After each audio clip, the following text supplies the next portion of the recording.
Please like, share, and subscribe this channel for more content. Why did God choose Daniel?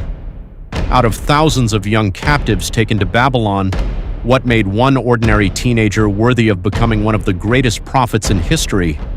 Was it his intelligence, his courage, or was there something far greater that set him apart? Stay until the end, because Daniel's story reveals a powerful secret that can transform your faith and your life today. Around 605 BC, the mighty kingdom of Judah faced disaster. Because the people had turned away from God, King Nebuchadnezzar of Babylon invaded Jerusalem.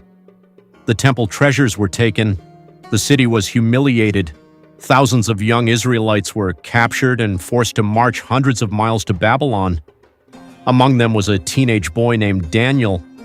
Everything Daniel knew was gone: his home, his family, his freedom. But Babylon could capture his body. It could never capture his faith. King Nebuchadnezzar wanted the smartest young captives to become servants in his royal palace. Daniel and three friends, Hananiah, Mishael, and Azariah, were chosen. The Babylonians even changed their names. Daniel became Belteshazzar, Hananiah became Shadrach, Mishael became Meshach, Azariah became Abednego.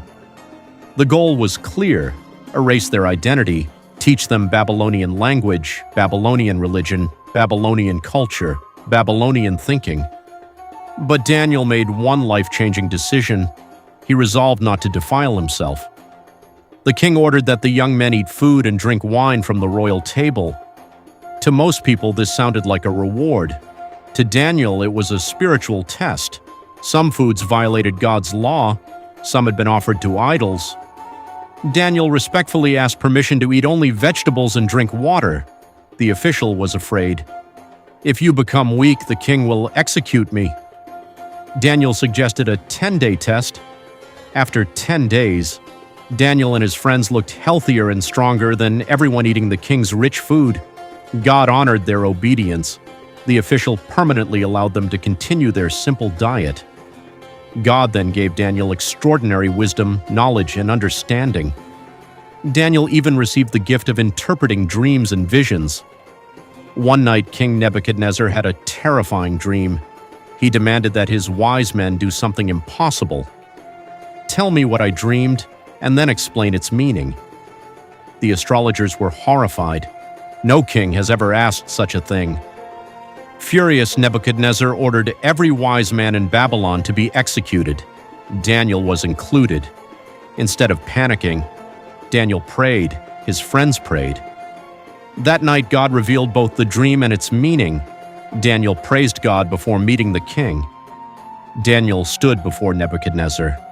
"The mystery was not revealed because I am wiser than others, but because God wants you to know."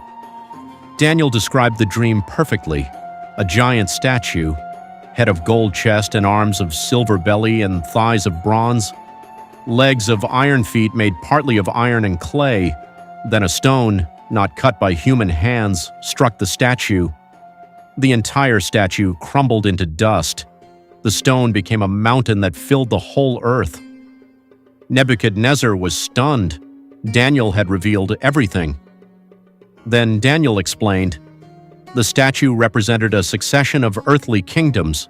Each kingdom would eventually fall, but God's eternal kingdom would never be destroyed. The king fell before Daniel and declared, "Surely your God is the God of gods." Daniel was promoted to one of the highest positions in Babylon. While Daniel served in government, King Nebuchadnezzar built a massive golden statue. Everyone had to bow down and worship it. Everyone. Except Daniel's three friends, Shadrach, Meshach, Abednego. The king gave them one final chance. "If you refuse, you will be thrown into the blazing furnace." Their answer became one of the greatest declarations of faith ever spoken. "Our God is able to deliver us, but even if he does not, we will never worship your idol." Enraged, the king heated the furnace 7 times hotter. The soldiers throwing them inside died from the intense heat. Then something unbelievable happened. The king looked into the furnace. "I see 4 men walking. The 4th looks like a son of the gods." Not a single hair was burned. Even their clothes carried no smell of smoke. God had walked with them through the fire. Years later, Nebuchadnezzar dreamed again. This time he saw a mighty tree cut down. Daniel interpreted the warning. The king's pride would bring judgment. 1 year later, walking across his palace roof, Nebuchadnezzar proudly declared, "Is this not great Babylon that I have built?" Before he finished speaking, a voice from heaven announced his punishment. His kingdom was taken away. He lost his sanity. For 7 years he lived like an animal. Only after humbling himself before God was his kingdom restored. Nebuchadnezzar finally praised the Most High God. If this story inspired you, subscribe to Wisdom Vessel for more Bible stories and lessons.